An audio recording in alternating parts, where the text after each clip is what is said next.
Bloodborne is an action-adventure Lovecraftian horror game where you awaken as a hunter on the endless night of an eternal hunt. The game is available exclusively for PlayStation 4.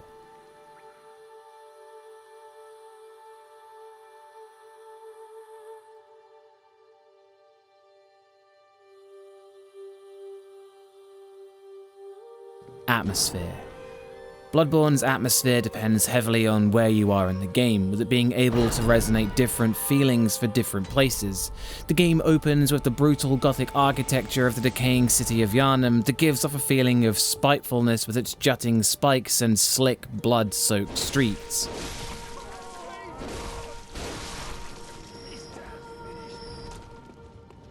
There's a sickness here and you can sense it in the air. Through the harrowing woods of Hemwick with the odd screams and crying sounds emanating from the graves and malformed trees that lines its pathways, even a place like the magnificent Castle Canehurst is filled with the unpleasant sounds of maids whimpering as they clean the floors. The scenery is so brilliantly designed, the tiniest detail, to evoke feelings of disgust or fear, from the unexplained people buried in the walls to the jars full of eyes in the Byrgenwerth study hall.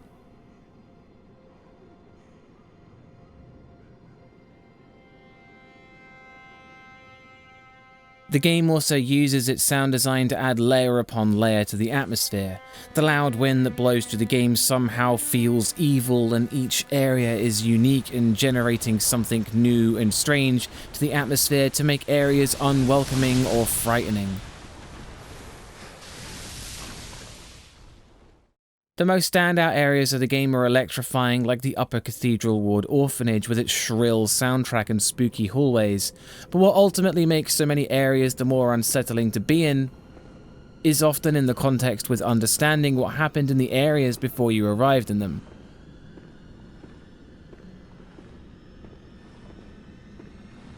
And while some are no doubt frightening on their own, some are downright oppressive when you realise what happened there.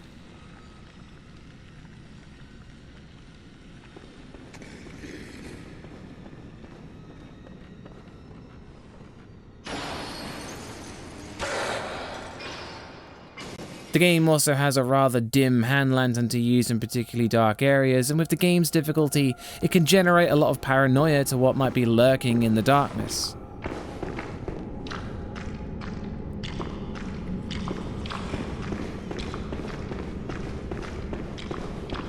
Bloodborne's atmosphere is brilliant in the way that it uses sound design and gameplay to bring natural pauses which then amplify the atmosphere in turn to deliver its scares.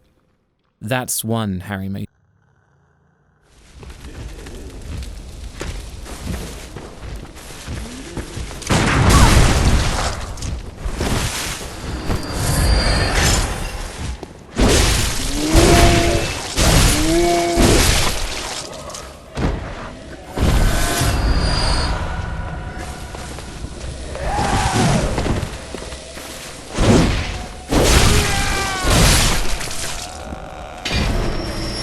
Scares. In Bloodborne, you'll encounter organically a lot of startling scenarios as a byproduct of the way the combat engine is designed. From enemies that seem to sneak up behind you after they've followed you from a previous area, to ones placed behind doors and corners that suddenly make an appearance that catch you by surprise.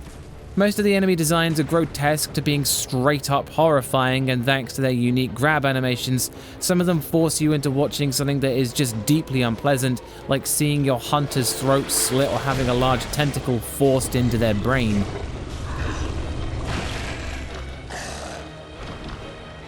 The intensity of the combat brings its own sense of excitement and fear as you dodge around and aggressively attack these horrible creatures, and each close call has its own way of being nerve-wracking.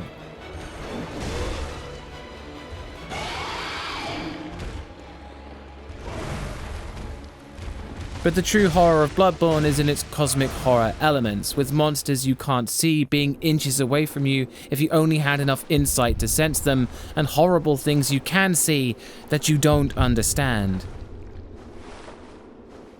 Whilst it's easier to be immediately frightened of the creature that jumps out from behind the door, it's more haunting in the long run to think about the invisible monstrosity that hangs above you, watching. That's 2 Harry Masons.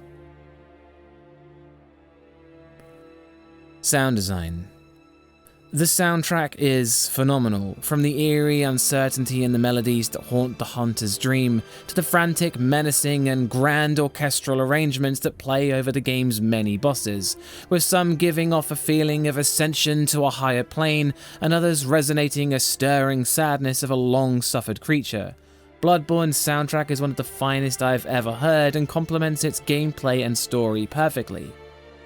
The ambience that plays between the fantastic soundtrack is equally diverse, with it changing as you walk in and out of buildings to reflect your location. From that evil wind to a stifled hum, the eerie quiet that fills the gaps between combat is tantalizing. The sound of combat and enemies is so unique and disgusting that it's hard to forget the slick sounds of flesh being sliced or the horrible crunches of howls of enemies. The whistling of something horrific latching itself to your head, or the noise that plays as your health restores from slashing at a monster. I am a doll, here in this dream to look after you. Honorable hunter, pursue the echoes of blood,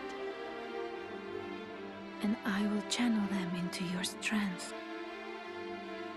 The voice acting is again incredible, with the dolls sounding soft-spoken but hollow somehow. Gehrman sounds friendly but tired, as though he's seen far more than he should. Certain lines are so iconic that they stick with you long after the game ends.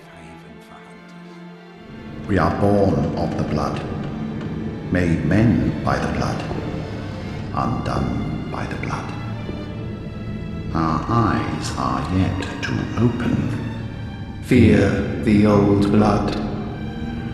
The directional audio is perfectly implemented, even on character voices, which I don't like, but it's an expected sound effect of being able to move while a character's talking.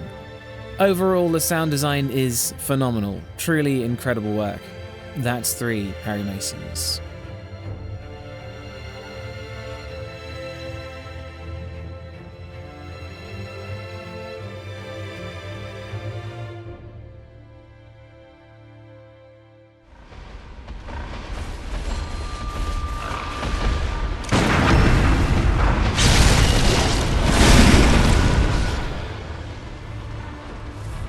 Gore. Bloodborne's gore is both incredible but disgusting in equal measure. With blood splattering everywhere when you pull off a visceral attack, your clothes get covered in it and it spurts out onto the street. Blood is everywhere, and even things like healing is done by stabbing yourself in the thigh with a blood vial.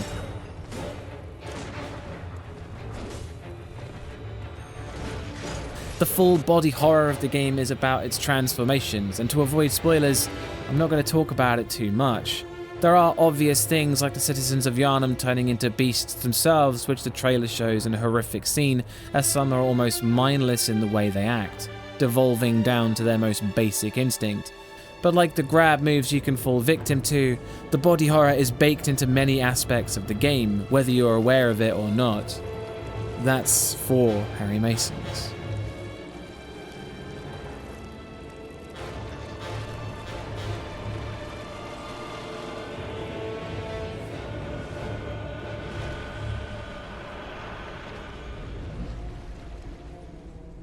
Story. Unlike other games in FromSoft's library, Bloodborne's opening reveals next to nothing and the game just starts. You're a hunter and the hunt has seemingly gone on too long, and whilst the basic plan, although not your characters, is to bring an end to the hunt, it's the events before you arrive that really stand out as something truly incredible. The story, however, as the game's strongest point, is also the hardest to uncover, and it's open to many interpretations. But the things that are told as facts are frankly amazing. It's impossible to talk about it fully without resulting in spoilers, but in terms of ideals, it's a story of ascension, corruption, betrayal and disease, different groups of people going to different lengths to explore the unknown planes of Lovecraftian creatures known as the Great Ones, and all that's left is the broken world that you start the game in.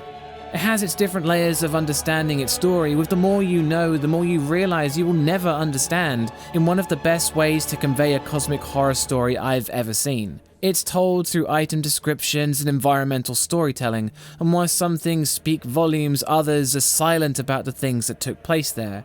Characters will tell you stories of their perspective on events, and sometimes you'll get a glimpse of the forbidden. The thing that makes the game stand out is how everything you encounter is tied to the story in one way or another, being a result of a character's action in the story, from the weapons to the attire and the monsters. It's truly an unmatched work of world building. You may leave Bloodborne not understanding what you experienced, but that is part of the attention. One thing you'll need to know as you watch the credits roll is that there is a good reason to fear the old blood. Making the final score 5 out of 5 Harry Masons.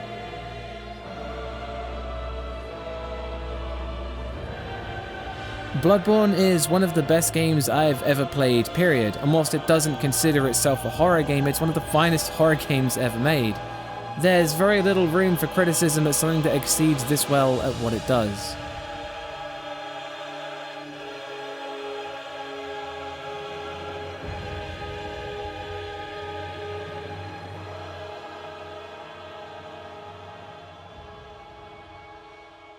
Again, I'd like to remind you, the whole thing is down to my opinion in horror games, and if you don't share this opinion, then that's cool, I get it. I'd like to point out that whilst I heard the rumour of the great old ones, I did not meet them, and advise you don't either. There will be more horror reviews in the pipeline, and thanks for watching. And always go check out Bumps in the Middle of the Night. Peace.